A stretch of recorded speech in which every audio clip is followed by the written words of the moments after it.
با سلام و خسته نباشید خدمت مخاطبین گرامی کانال سپاه قدس. با توجه به وعده‌ای که در خصوص توضیحات در مورد نحوه ترور شهید فخری زاده داده بودیم، تا جایی که بتونیم و اجازه داشته باشیم یه سری مطالب رو بیان میکنیم. این که در واقع ترور چگونه انجام شده، با وجود گذشتن چندین روز از این واقعه هنوز اجماعی در این خصوص وجود نداره. اینکه یک اجماع و اشتراکی که خیلی از تحلیلگران بتونن در مورد نحوه وقوع این نحوه ترور داشته باشن، تا جایی که بعضی از خبرگزاری ها و بعضی از مسئولین ادعا میکنن که هیچ عامل انسانی در صحنه ترور حضور نداشته و ترور به وسیله کنترل از راه دور صورت گرفته، که ما قویاً این روش ترور رو تکذیب میکنیم. چون همواره اسرائیل به عنوان کشور پیشرو در تروریسم دولتی که محتویات این تروریسم دولتی رو ما تو کانال‌های مختلفمون توضیح دادیم، اسرائیل به عنوان کشوری که پیشگامه توی بحث تروریسم دولتی هیچ وقت در واقع نتونست از راه دور ترورهاش رو انجام بده، یا همیشه از روش‌های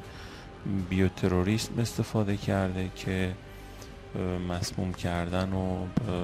در واقع به خطر انداختن امنیت غذایی و روش‌های این شکلی بوده، یا به وسیله کنترل پهباد و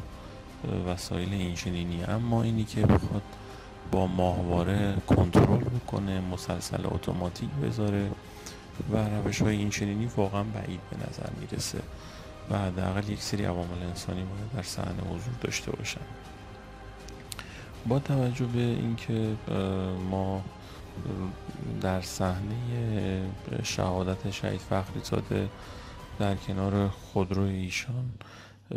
خون رو داریم میبینیم که روی زمین ریخته شده، رد در واقع چرخ‌های موتور رو داریم میبینیم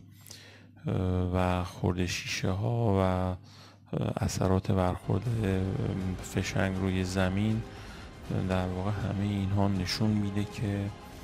عوامل انسانی در صحنه حضور داشتن و با دخالت عوامل انسانی همچین اتفاقی در واقع رخ داده. اما اینی که سلاح چی بوده، آیا سلاح اسرائیلی بوده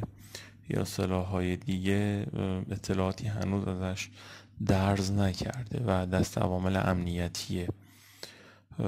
و چیزی که مشخصه، تروریست ها حداقل 4 نفر بودن که این کار رو انجام دادن و جوری هم که در واقع این اتفاق افتاده، ما روز اول هم در واقع چند ساعت بعد از این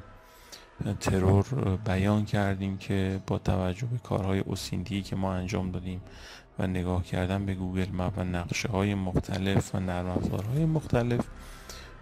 همون موقع گفتیم که این ترور توسط یک گروه تروریستی انجام شده که در واقع به این شکل هم بوده: یه وانت نیسان مجهز به موشن سنسور و سنسور حرکتی در واقع اونجا پارک بوده، به محض اینکه ماشین شهید اونجا رد میشه فعال میشه، با الوار چوبش منفجر میشه. بمب تقریبا بمب صوتی بوده با مقداری حالا C4 یا در واقع TNT که ماشین شهید رو متوقف کنه. به محض متوقف شدن ماشین در واقع عوامل ترور شروع میکنن به تیراندازی و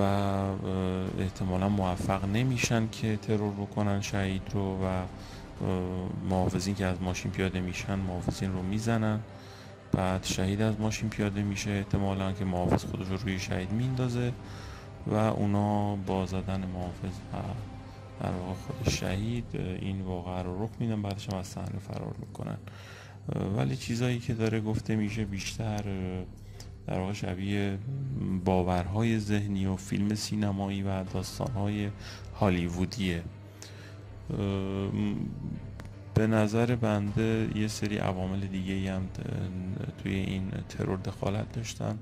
با توجه به محدودیت هایی که وجود داره ما نمیتونیم خیلی باز بکنیم مبحث رو و اینکه چرایی رسیدن داستان به اینجا و عوامل خائن داخلی که باعث شدن این ترور به وجود بیاد بماند برای عوامل امنیتی و نیروی انسانی امنیتی که میخوان در این باره اظهار نظر بکنن. همگی به خدای منان میسپارم. خدا